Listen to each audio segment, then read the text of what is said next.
નમસ્કાર બાળકો, જય સ્વામિનારાયણ. ધોરણ 4 વિષય ગુજરાતી, પાઠ 13 પંખીઓએ પાણી પાયું. બાળકો, આ સરસ મજાનો પાઠ છે એ તમે પણ ઘરે વાંચજો, તમને ઘણી બધી મજા આવશે. બાળકો, આ પાઠની અંદર ઘણી બધી માહિતી આપને પ્રાપ્ત થઈ શકે એમ છે. બાળકો, આ પાઠના લેખકનું નામ છે કરશનદાસ લુહાર અને આ પાઠનો પ્રકાર છે બોધ વાર્તા. એટલે કે આપણને આ પાઠના આધારે ઘણું બધું જ્ઞાન પ્રાપ્ત થશે. તો ચાલો પાઠની સમજૂતી પ્રાપ્ત કરીએ. એક હતો છોડ. બાળકો, છોડ એટલે શું થશે? તો કે છોડ એટલે રોપો. શું કહે છે?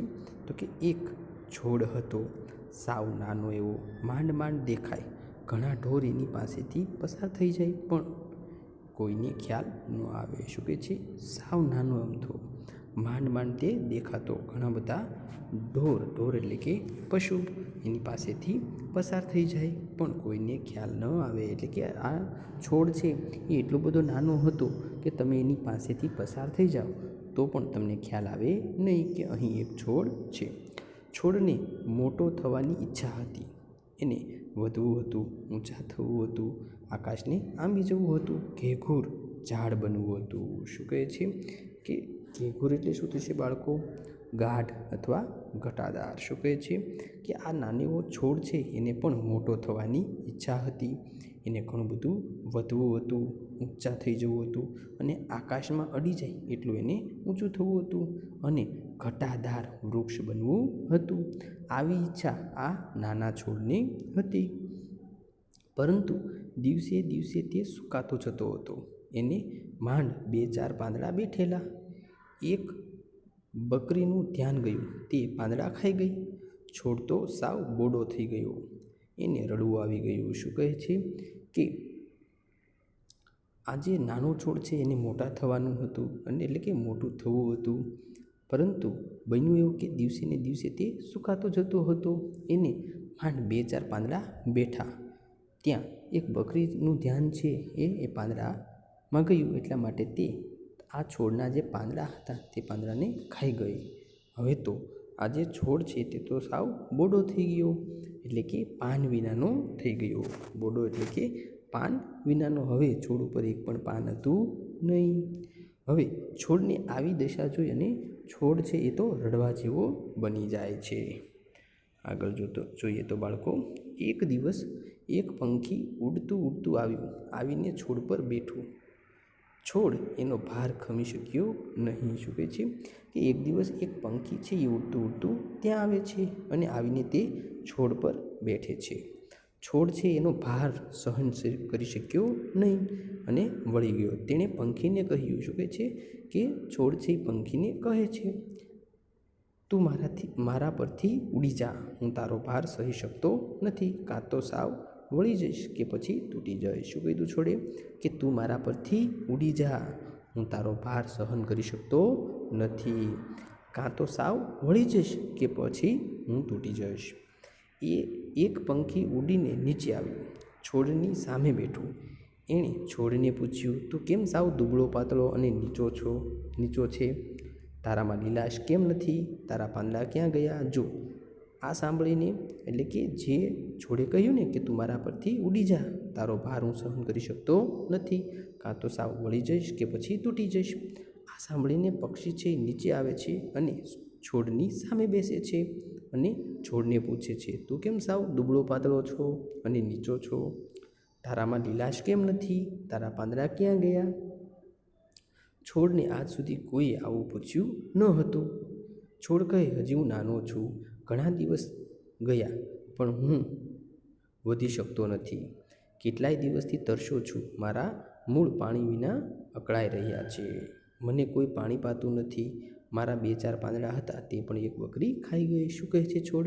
કે છોડને આવો પ્રશ્ન આજ સુધી કોઈએ પૂછ્યો હતો નહીં. એટલે છોડ કહે, હજી તો હું નાનો છું અને ઘણા દિવસ ગયા પણ હું હવે વધી શકતો નથી અને કેટલાય દિવસથી હું તરસ્યો પણ છું અને મારા મૂળ છે એ પાણી વિના અકળાઈ રહ્યા છે, મને કોઈ પાણી પાતું નથી અને મારા ઉપર જે 2-4 પાંદડા આવ્યા હતા એ પણ એક બકરી ખાઈ ગઈ. છોડ પર પંખીને દયા આવી, તે ઉડ્યું. દૂર એક તળાવ હતું, ત્યાં પહોંચ્યું. એણે પોતાની નાનકડી ચાંચમાં એકાદ ટીપું પાણી લીધું. શું કહે છે કે છોડની આવી વાત સાંભળીને પક્ષી છે ને દયા આવી જાય છે, એટલે તે ઉડે છે અને દૂર એક તળાવ હતું, ત્યાં પહોંચ્યું. એણે પોતાની નાનકડી ચાંચમાં એકાદ ટીપું પાણી લીધું. પછી ઉડતું ઉડતું છોડ પાસે આવ્યું. ચાંચમાંનું પાણીનું ટીપું છોડના મૂળમાં ઠાલવી દીધું, પણ છોડને કંઈ અસર ન થઈ. એક ટીપા પાણીથી શું વળે? લાંબા સમયની તરસ હતી. પંખી બધી વાત સમજી ગયું ને ત્યાંથી પાછું ઉડ્યું. શું કહે છે કે પંખી જે ચાંચમાં એકાદ ટીપું પાણી લાવ્યું હતું, તે ઉડતું ઉડતું પાછું આવીને છોડ પાસે આવે છે અને ચાંચમાંનું જે પાણીનું ટીપું હતું તે છોડના મૂળમાં ઠાલવી દે છે. પણ આ એક ટીપાથી છોડને કાંઈ અસર થઈ નહીં. શા માટે? કારણ કે એક ટીપા પાણીથી શું વળે? લાંબા સમયથી આ છોડ કેવો હતો? તરસ્યો હતો. અને પક્ષી પણ આ બધી વાત સમજી ગયો, એટલે તે ત્યાંથી પાછું ઉડ્યું. ઉડતું ઉડતું એક ઘેઘૂર ઝાડ ઉપર પહોંચ્યું. શું કહે છે કે તે ઉડતું ઉડતું એક ઘેઘૂર ઘટાદાર ઝાડ હતું ને ત્યાં પહોંચે છે. ત્યાં પંખીઓનું મોટું ટોળું બેઠું હતું. પંખીના ટોળાને એને તરસ્યા છોડની વાત કરી. શું કહે છે કે પંખી ત્યાં જઈ અને જે પંખીઓનું મોટું ટોળું હતું તેને આ બધી વાત કરે છે અને તે આ તરસ્યા છોડ વિશેની વાત પણ અહીં રજૂ કરે છે. સૌ પંખી સંમત થયા. બધા પક્ષીઓ આ પક્ષી સાથે સંમત થયા. બધા પાંખો ફફડાવતા ઉડ્યા, તળાવને કિનારે ઉતર્યા. સૌએ પાણીની ચાંચો ભરી. પછી પેલું પંખી આગળ ને ટોળું પાછળ. શું કહે છે કે બધા પક્ષી સાથે સંમત થયા એટલે બધા પાંખો ફફડાવીને ઉડ્યા અને તળાવના કિનારે ઉતર્યા. સૌએ પાણીથી ચાંચો ભરી અને પછી પેલું પક્ષી આગળ ને ટોળું પાછળ જાય ઉડ્યા. જ્યાં પેલો છોડ ઊભો હતો ત્યાં સૌ ઉતર્યા. શું કહે છે કે ઉડતા ઉડતા આગળ વધી જાય છે અને પેલો છોડ જ્યાં ઊભો હતો ત્યાં સૌ ઉતર્યા છે. બધા પંખીઓએ પાણી ભરેલી ચાંચો છોડના મૂળમાં ખાલી કરી દીધી. શું કહે છે કે આ બધા જે પક્ષીઓનું ટોળું હતું ને એને પોતાની ચાંચમાં જે પાણી ભર્યું હતું એ બધું જ પાણી આ છોડના મૂળમાં ખાલી કરી દે છે. આવા 10-15 ફેરા માર્યા ને છોડના મૂળને બરાબર પાણી મળ્યું. શું કહે છે કે આ પંખીઓ છે એના ટોળાએ આવા 10-12 ફેરા માર્યા અને બધી વખતે એ પાણી ક્યાં નાખ્યું? છોડના મૂળમાં નાખે છે અને છોડના મૂળને બરાબર પાણી મળે છે. એની લાંબા વખતની તરસ છીપાય. છોડને ઓડકાર આવ્યો. શું કહે છે કે લાંબા સમય જે તરસ્યો હતો ને તે છીપાઈ જાય છે અને છોડને પાણી પીને મીઠો ઓડકાર આવી જાય છે. પછી તો દરરોજ પંખીઓનું ટોળું આવે અને તળાવમાંથી પાણી લાવીને છોડને પીવડાવે. હવે તો પક્ષીઓનું ટોળું દરરોજ આવે અને તળાવમાંથી પાણી લાવીને છોડને પીવડાવે. દિવસો અને મહિનાઓ સુધી પંખીઓએ આ કામ કર્યું. શું કહે છે કે ઘણા બધા દિવસો અને ઘણા બધા મહિનાઓ સુધી પંખીઓએ આ કામ કર્યું. ચાંચમાં પાણી લાવીને છોડને પાયું. છોડ લીલોછમ થયો, છોડ વધવા લાગ્યો. શું કહે છે કે ચાંચમાં પાણી લાવીને છોડને પાય છે. છોડ તો હવે લીલોછમ થઈ ગયો અને છોડ વધવા લાગે છે. ચોમાસું બેઠું. કાળા ડિબાંગ વાદળોથી આકાશ છવાઈ ગયું. હવે શું બન્યું કે દિવસો જતાં ચોમાસું બેઠે છે અને આકાશમાં કાળા ડિબાંગ વાદળો આકાશમાં છવાઈ જાય છે. ધોધમાર વરસાદ પડ્યો. શું કહે છે? પુષ્કળ વરસાદ પડે છે. આખું ચોમાસું મન મૂકીને વરસ્યું. છોડને તો બસ આટલું જ જોઈતું હતું. શું કહે છે? આખું ચોમાસું પુષ્કળ વરસાદ પડે છે. છોડને તો બસ આ જ જોતું હતું. આમ ઘણા ચોમાસા છોડ પરથી વરસ્યા. શું કહે છે કે આમ ઘણા બધા ચોમાસા છોડ પર વરસ્યા એટલે કે ઘણા બધા વર્ષો વીતી ગયા.